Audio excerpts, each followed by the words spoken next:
So while Elon Musk is out bragging about finding all of the wasteful spending, Donald Trump is bragging about all the money that he spent on gold for Mar-a-Lago. Yeah, he's decorating the ballroom these days and says he spent a whole lot of money on gold, and no one has ever seen the kind of ballroom that he has. He has more gold in that ballroom than anyone else. And I'm not going to play the clip of him standing around bragging about this because I've not been playing clips of Trump here on the channel. And I really don't want to play this one because at this point it just feels as though he's rubbing everyone's face in it. But when I saw the clip and saw him standing there bragging about all the money that he spent on gold, it got me to thinking back on this last election cycle and how that his voters the entire time kept telling us that the reason they was voting for him this go around, it was all because they wanted cheaper eggs. And they said if you got Donald Trump back, you would get cheaper grocery prices because he said he would do it on day one. He said on day one, you would see inflation come down. On day one, you would see the price of eggs drop. On day one, everything would magically be cured. And I sat here and I rolled clip after clip of what should have been red flags. Like, hey, here's the guy talking about being a dictator on day one. Here's the guy sitting and praising dictators and saying maybe he needs to govern like they do. Here's the guy talking about terminating the Constitution. These are all red flags that we should be talking about. But people said, nah, Brando, I'm cool with all of that. We don't care if he does any of that. All we want is a lower grocery bill. All we want is cheaper eggs. Well, we still haven't got them. We still go to the grocery store. The bill is still high. The price of eggs are actually going up. And Donald Trump is bragging about all of the money that he spent on gold. And that right there is the absolute, that's a case in point about the difference between rich people versus poor people. Rich people stand around and brag about the money they've spent, and they brag about their wealth, while poor people gather at the kitchen table to figure out how they're going to pay their bills. People in my part of the world, we compare notes as to, hey, where can you get the cheaper eggs? Which store in town has the cheaper eggs? Which is the best place to buy meat? Which is the best place to buy drinks? Which is the best place to buy milk? Which is the best place to buy bread? That's conversations we have. That's a conversation, by the way, that Donald Trump has never had in his life. When you hear him sit and talk about it, he says, I went on a simple word called groceries. No one had ever said that before. Yeah, he had never heard that word said before, because he never had to worry about it. Someone prepared the food for him. He sat down to eat. He never had to worry about doing it himself. And yet he's got people still standing back, cheering him on, still standing back thinking that he cares about them. And there couldn't be a more clear-cut case and point here that he doesn't care at all. Here he is bragging about, I spent more money on gold. It's like the old Ric Flair promo. If you can go find the old Ric Flair promo where he's bragging about all the money he spent. He said, I spent more money on spilt liquor than you made in an entire year. It's one of the funniest lines ever, and it's funny when a professional wrestler says it in the 80s, but it's not funny when you've got the President of the United States standing up there while people are struggling to make ends meet and still waiting on him to do something to make their lives better, but he's up there bragging about how now he's making his life better. So there's no way that I could take a Trump supporter serious when they say that the reason they voted for him is for cheaper eggs. I cannot take them seriously when they say the reason that they voted for him is because they wanted a cheaper grocery bill. I cannot buy into that at all if they're not outraged over something like this. If they're not outraged over something like this, then I can't help but feel like I was right all along, and we were right all along when we said the reason they get behind Donald Trump is because he empowers their hatred.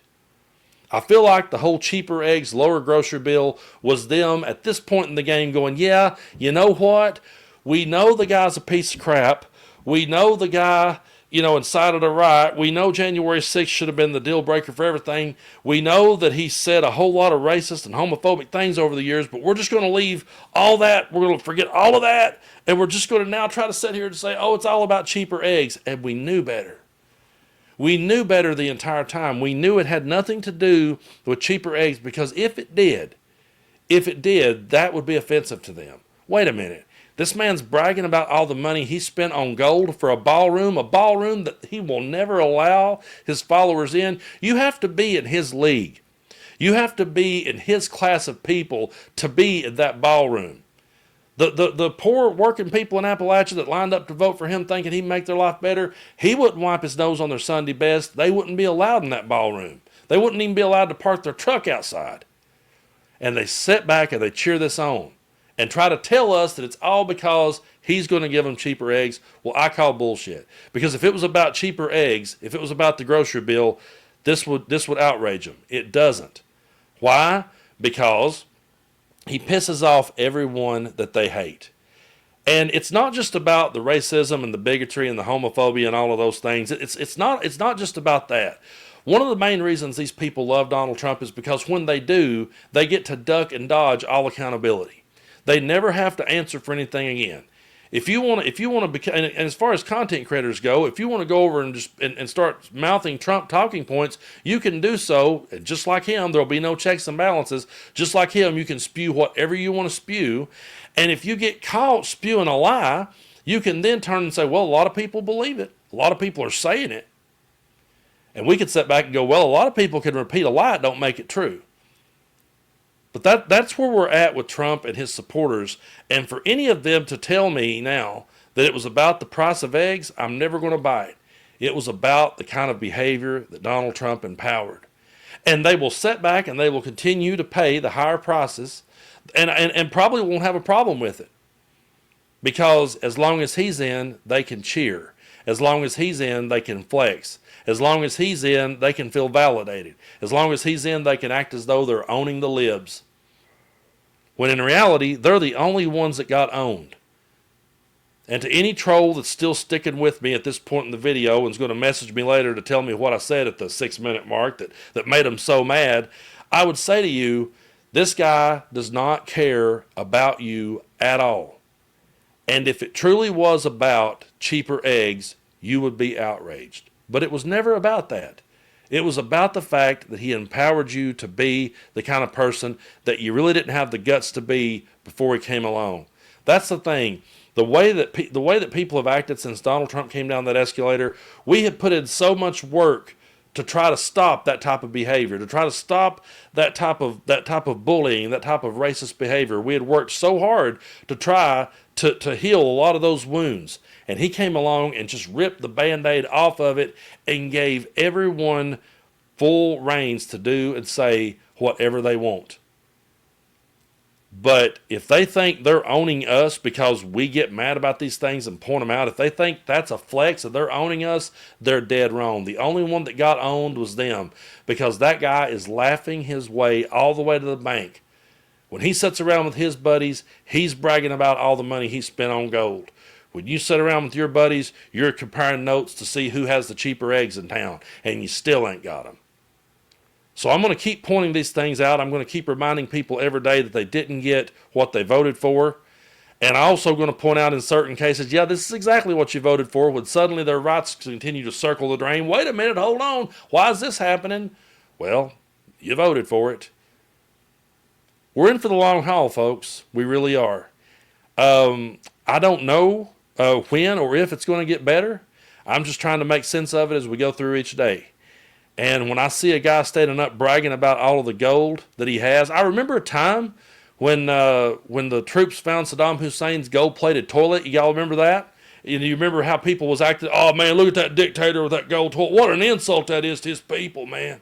What an insult it is. Here he is shitting on a gold toilet, and all his supporters are all poor and can't get ahead in this world. Well, his supporters rolled right with that. They have no room to knock the people of Iraq for voting for Saddam Hussein. No room whatsoever, because they rolled right with it. And it's just sad. At this point, I wish we were talking about other things. I know a lot of people says, oh, you just love talking about him for clicks. No, trust me, I would much rather love to be talking about something else. I would much rather be sitting back right now watching, Republicans try to rebrand. But instead, Donald Trump is just going ahead and putting the final nail in the Republican Party's coffin to the point that it's no longer recognizable, and now we just got to roll forward with what he's done. So I really appreciate all the support here on the channel. I hope everyone is doing well. I got home from visiting California, and it was 9 degrees when I woke up this morning in Tennessee. So this is probably my third or fourth take on this video because my allergies are right back to kicking my ass. And I got pretty choked up a time or two trying to talk, but managed to make it through it. So I'm not going to go back and redo another one. But I do appreciate your all support here on the channel. And if you haven't already and you like the kind of content that I do, be sure and hit that subscribe button. It really does help us. And hit the like button. It helps to boost our videos and algorithm. Get in on the conversation if you want to. I don't blame you if you want to steer clear of the comment section. So if you do, just leave a blue heart and that'll help us out a whole lot. But I really do appreciate everyone's support. And we will just continue to keep calling this stuff out the best we can. And maybe after enough of Trump rubbing his followers' nose in shit, maybe if he does it enough, maybe they'll start to wake up. I hope so anyway.